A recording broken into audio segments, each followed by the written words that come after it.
Hey, RetconRaider here, and welcome back to Skald against the Black Priory. As today, we return to a world that's ever so slightly different than the one we just left, though still just as grimdark, and one where Basilo is just as dead, with the prime key difference being that in this world, we are slightly lighter on gold, but also slightly heavier on some consumable supplies. Lockpicks, an extra rope, some decent arrows. And I will say, I also made use of the game's stealing mechanic, which normally I don't do with vendors. Because, as with many CRPGs, they do have a punishment mechanism for stealing goods from vendors, which both hurts your trading prices and makes it increasingly difficult to steal from them. Though, I mean, in this particular case, it was kind of a moot point because he wasn't surviving one way or the other. That said, thusly armed and equipped, let's help this poor woman with her cisternal vigil.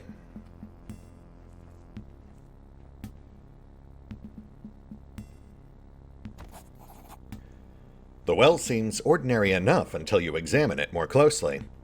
A thin layer of slimy black mold seems to cling to its walls, and a heavy odor of filth rises from its depths. You swear you heard something splash around in the shallow waters. A ladder has been placed in the well shaft, and you could easily descend if you wanted to. I mean, I don't really want to, but here we are. The Foul Caves. Hi there. Mysterious, wiggling growth.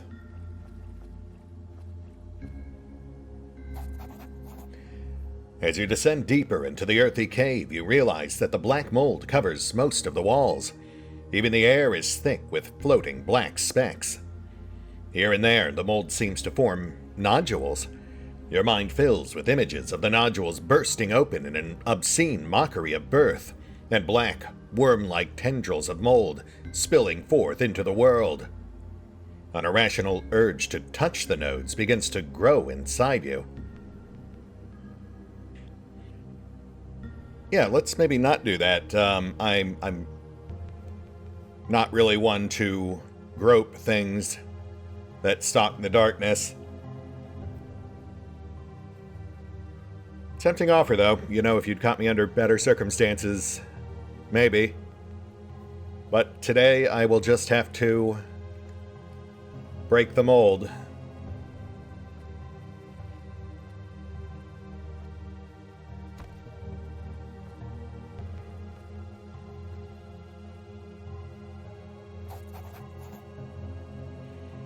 Perhaps it's the thickness of the air or the sickly miasmas that fill this part of the cave.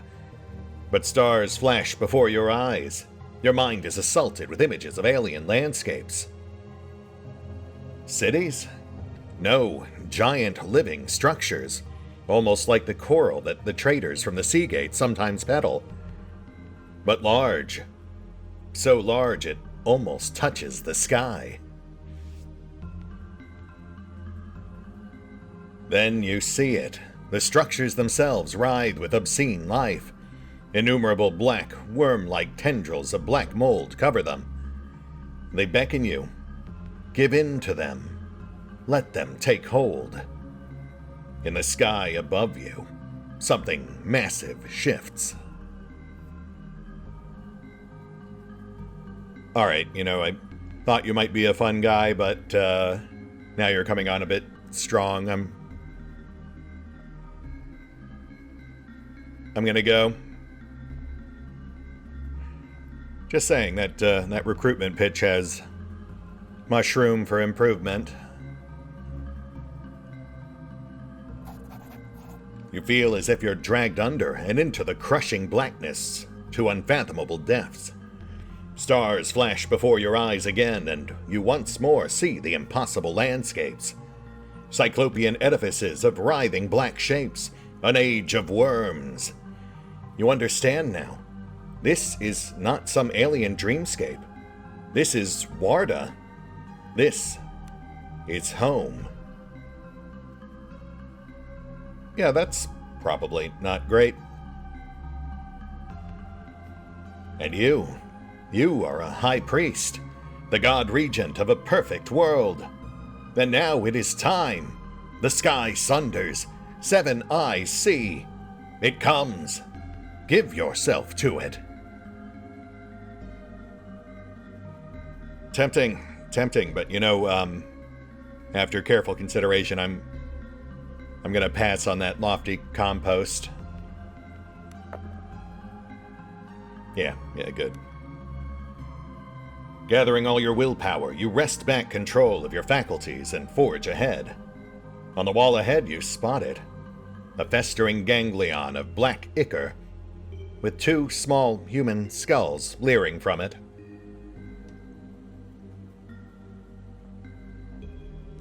Hate that. Oh, gosh. The mass of glistening mold pulsates with a grotesque, peristaltic motion as you approach it. Embedded in it is a collection of small animal bones. Nonetheless, you have no problem identifying 2 complete, small human skeletons. One by one, you pry loose the bones from the writhing of the ganglion. Its motions become more and more agitated as you work, and a wave of relief washes over you as the last piece comes loose. Now, you must make your way out of this death trap. Yes, let's. Now I'm bummed out.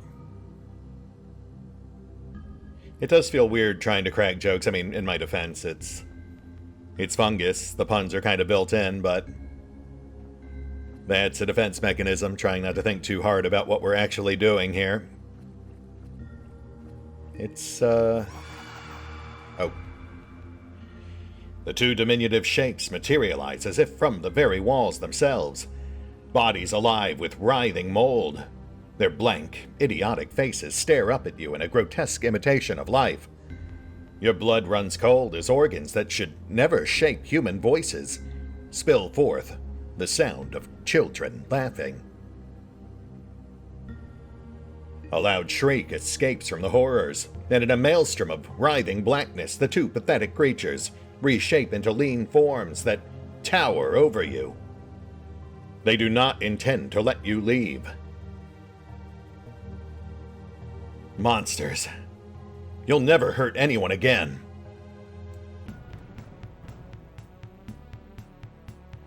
Alright, okay, let's see here. We'll tuck Cat into the corner. Make sure she has line of sight, and I think Farron's good where he is. Not sure if the bucket blocks line of sight. It does not. Good to know. Mold child. Oh, guy. Alright, these guys hit hard. Focus down, number 1.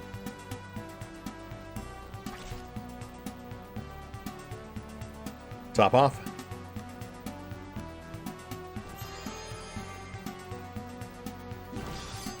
Nice, nice. And go for backstab.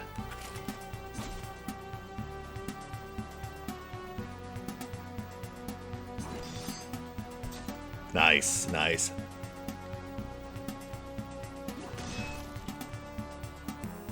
Whew, okay. Yeah, that new magic coif definitely pulling its weight there. Which nets us 6 units of rot mold and a single recycled arrow.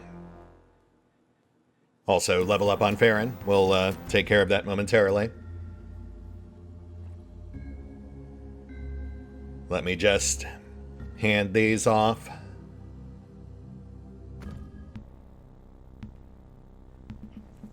Marita? The skeletal figure of Marita sits in front of the well, waiting. It's stunned. I have them with me. Marita looks up at you and blinks as if waking from a dream. Without a word, she gingerly takes the small bundle of bones in her arms, as if it was a swaddled infant. She cradles it for a moment and then looks up at you with grateful eyes. She gently strokes your cheek once, and then turns and wanders into the fog. You've set her free. Falling to your knees, you retch violently. If it is from the Conqueror mold or the emotional moment, you can't quite tell. Kneeling in the grass, you notice a satchel lying where Marita was kneeling. You get a feeling it was left there for you. Slowly, you regain your composure and get to your feet. Shambling away from the well, you suddenly stiffen. Did you just hear something? A child's voice, perhaps? Or was it just the wind? Yeah, that sounds about right. I mean, given the nature of our foe. I imagine that is indeed far from the last we'll see of it.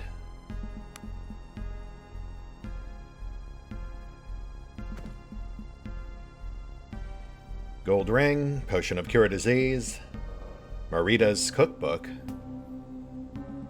and a modest stack of gold. We'll put it to good use. Thank you, Marita.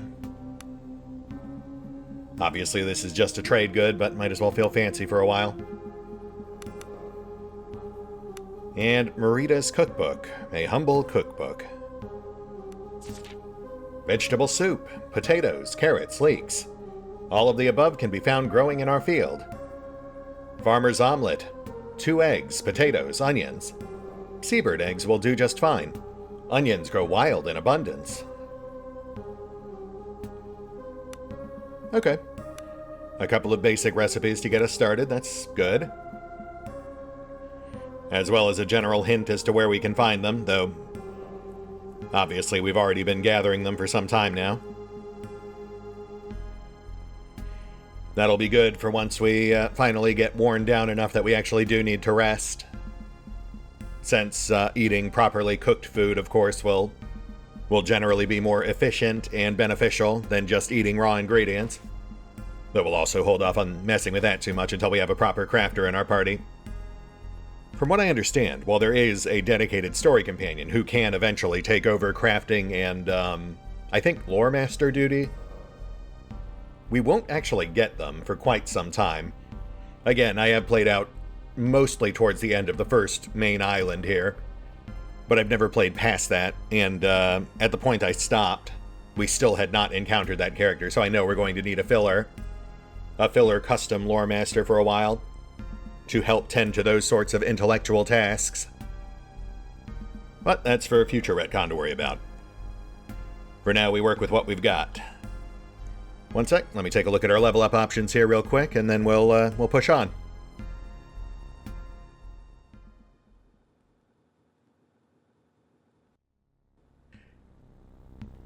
Okay, we're back.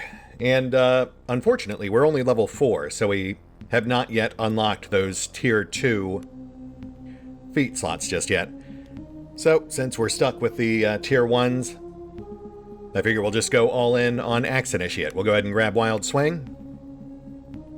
That'll give us an offensive option for rounds when we're not topping off our vitality.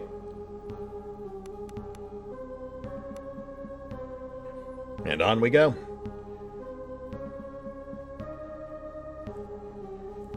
I think we're pretty much done on the right edge, aside from 1 or 2 bits and bobs. So at this point, it should really just be top left. That takes us into those cliffs we glimpsed earlier, so we'll have to keep an eye out for climb paths. But as always, best to avoid them if we don't have to take them, since extraneous skill rolls can be hazardous.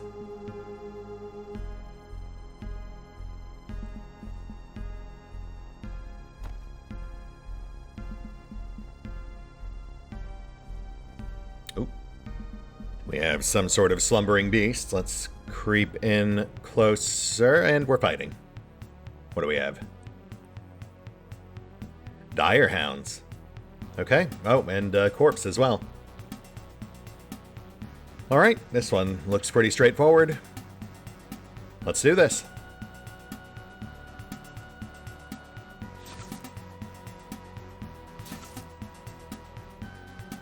Oh, yeah, they're having a hard time even getting through Farron's armor. I think we're fine.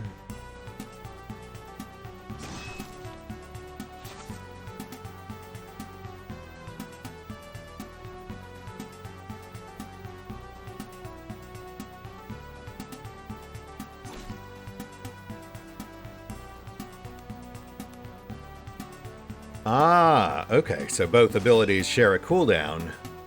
That is good to know. Yeah, that definitely makes it riskier to use Wild Swing. At least against tougher foes. Ones that might dole out a nasty bit of damage during the 2 rounds you're on cooldown. As for the fight, not a lot to unpack there. Those poor doggos never stood a chance. In fact, we'll go ahead and switch back off to poor arrows for now. No point in wasting the good stuff against such paltry foes.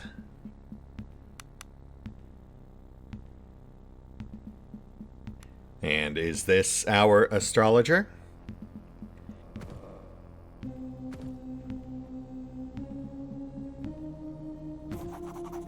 A body lies broken upon the ground. Though it has been gnawed by hounds, it seems clear that this person fell or jumped from the cliffs above.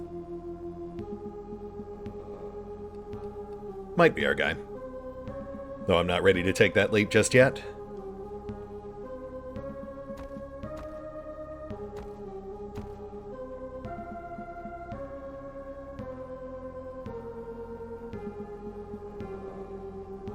So nothing we can do with the body. A blood-curdling howl cuts through the fog. Whatever its source, it's not far away. And it sounds dangerous. Okay, Cat, you are up. Let's get a peek at our dogged pursuers. Oh, yeah, we can see a camp up top.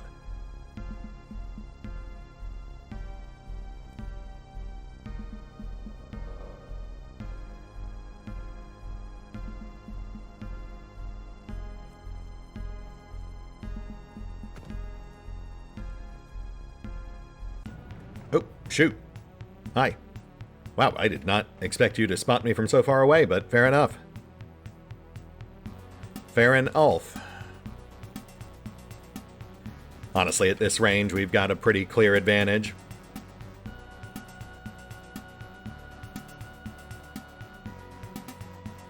That should be good. Shield up. Cat takes a pot shot.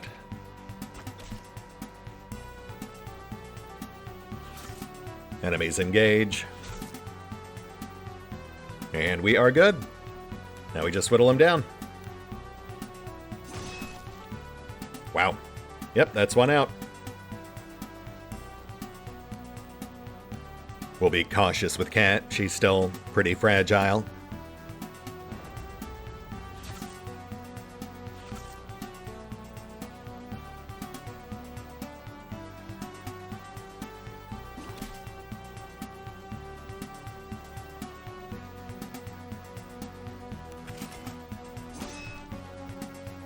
Nice, nice. Headshot on Hound 2. Top off.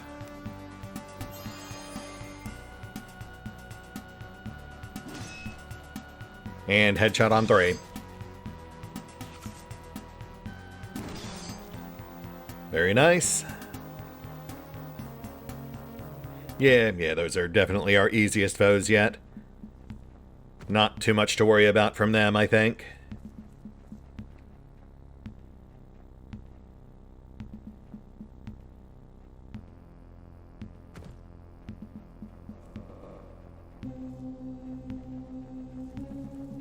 Oh, and we have a path down, but not up. Which I suppose does make the corpse at the bottom our unfortunate academic. Yeah, as far as academic mistakes go, that's a pretty big one. We'll have to work our way around. It's either that or jump to conclusions. And he's set a pretty good example as to why that might be a bad idea. It's fine, though. We already know we have an alternate exit from the cave over here we haven't explored yet. That should take us right up top.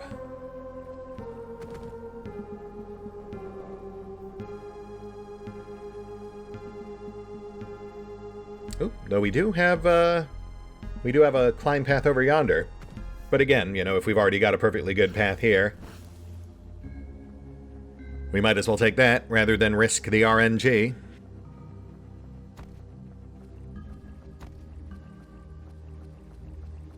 It's just a little extra walking, no big deal. Wonder where our survivor got off to. Oh, there he is. Hey, bud. Ari, right?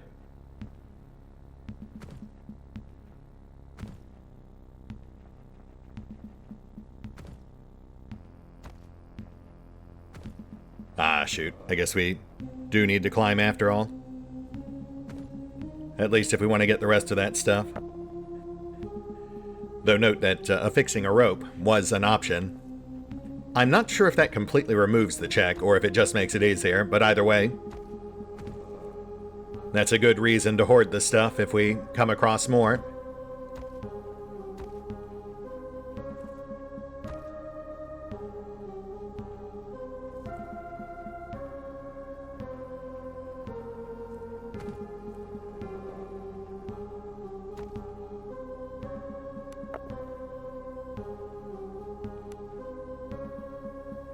All right, Ari, how you doing, bud? Just hanging around near this abandoned astrologer's camp? I certainly hope you had nothing to do with his demise. Standing on the edge of the cliff is a crewman from the Zephyr, lucky enough to have made it ashore. The man is swaying and looks in shock.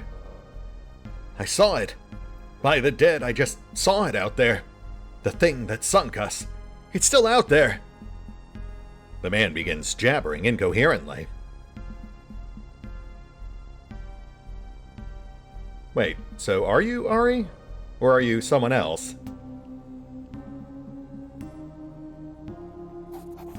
You're back. Found anyone else alive? Maybe. You know, I'm not entirely sure. I will have to get back to you on that, I guess.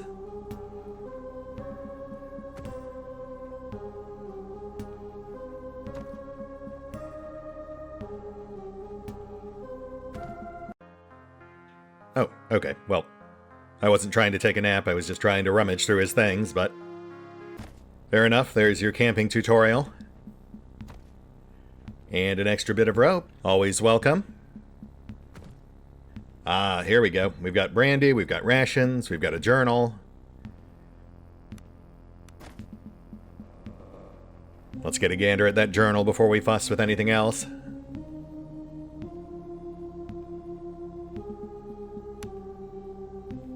Astronomer's Journal. The journal contains a large amount of tabulated data that appears to be astrological in nature, interspersed with notes. The final entries appear to have been made only days before your arrival. Observed strange dancing lights in the sky, not unlike those sailors to the far south described near polar regions, yet somehow different. Colors indescribable, mesmerizing. For a fleeting moment, I even thought I heard a sound somewhere between a deep wail and singing. Could not perform observations tonight. Charts or instruments are off, and I cannot make sense of the sky. There are bodies there. Bodies that are alien to me. It must be some form of comet storm or some other extraordinary astronomical event that has not been predicted in the Imperial charts. They are wrong. I have done the calculations over and over, and I come to the same conclusion. The stars are wrong. In so many ways. As I observed an alien cluster in the southwestern quadrant, it dawned on me with absolute certainty. I am not watching them. They are watching me.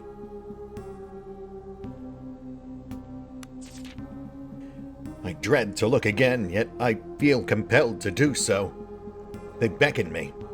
I am certain that if I look again into that dreadful cluster in the southeastern quadrant, I shall be undone. Yet there are answers there, deeper and more profound than any mortal mind can comprehend. I believe I shall look again. I must. Yeah, how'd that work out for you?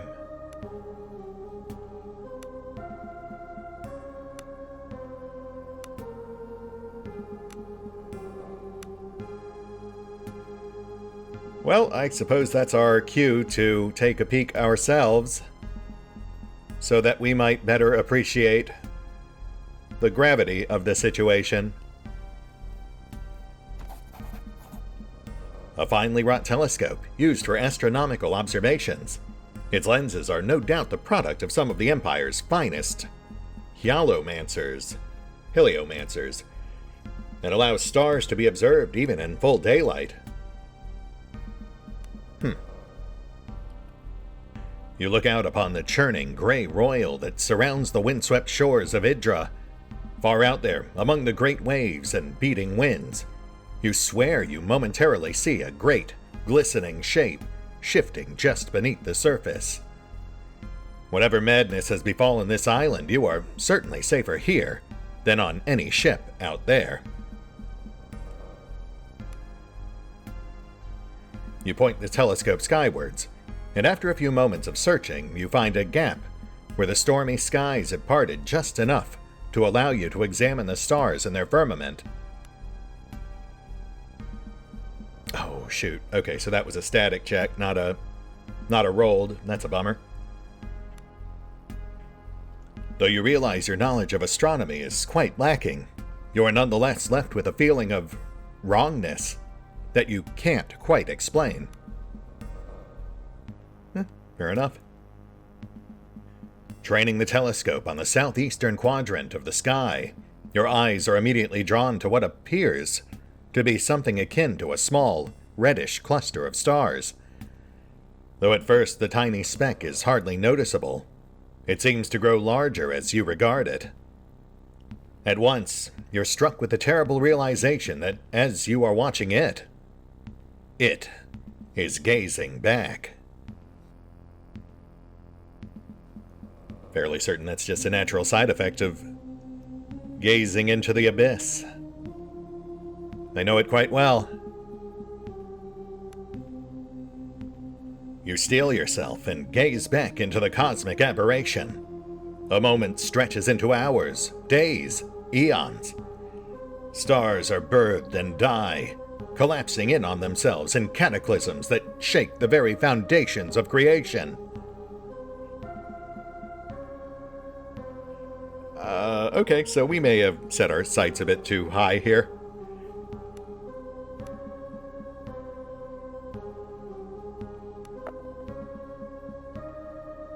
I'm sure this is fine.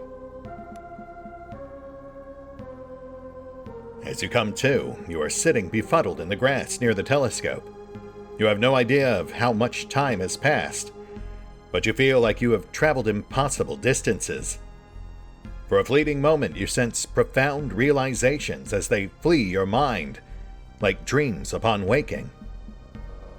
With a ringing head and a deep feeling of dread creeping in, you vow never to gaze into that accursed telescope again. Yeah, that is entirely fair. You cannot bring yourself to look into that accursed telescope again. I mean, I was really just kind of hoping I could take it and maybe sell it later, but I guess I can understand why you might not want to. So what's this now? Oof. -2 to hit and willpower, but with a chance to recover at the end of each round. Though sadly, I think that only triggers in combat, so we'll be saddled with those penalties until then. Annoying, but it could certainly be worse. Most debuffs tend to persist until rest, or until magically cured. And with that, I think we're done here. We've done some good work. Saved a man, killed another. Question mark, Merida. But, you know, best not to dwell on the past. The future awaits, and from what we've seen, it's got a lot of room for growth. Emerging from the rocky shores, you survey the dreary interiors of Idra. Rolling hills and moors cover much of the surrounding areas, and tall, jagged mountains rise towards the north. East of you, a lighthouse can be seen, its faint light flickering against the gloom.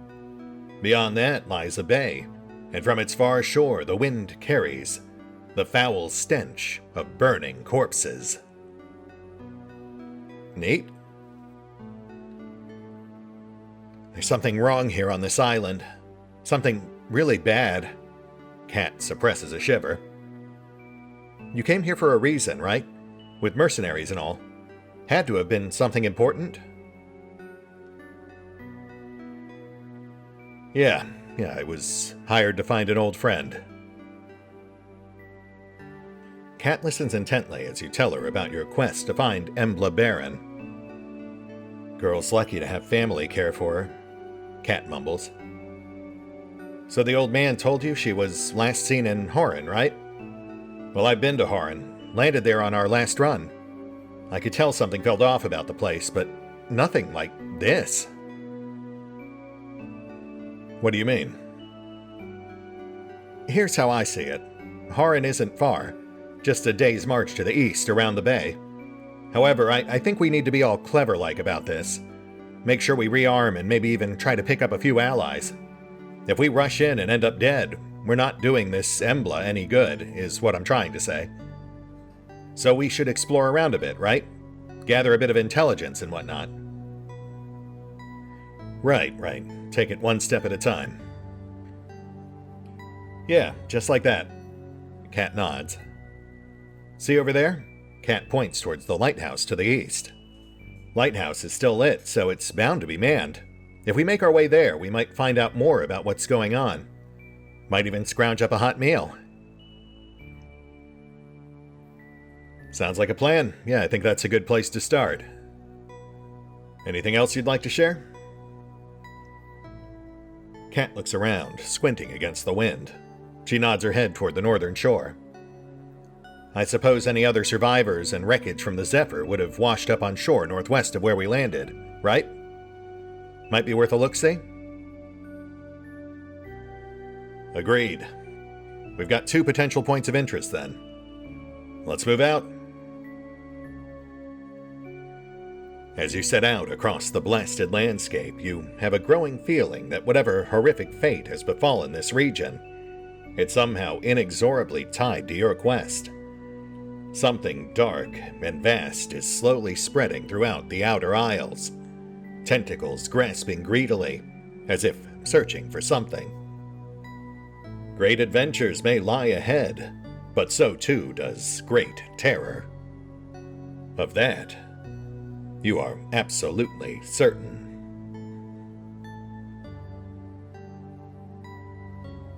And scene. Which obviously puts us out on the world map, and already we can see what looks to be an escape boat just across the way.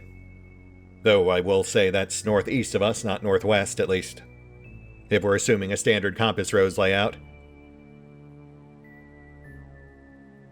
That said, this does feel like a good place to call it. We've gotten our first foothold on Idra, on the Outer Isles. So now there is naught to do but continue carving a path forward through the creatures and cults that seek to stop us from reaching our final reward. Precisely what that reward will be, however, is still up in the air. And yet we have no choice but to pursue. As we literally head towards the light, That's probably fine. See you then.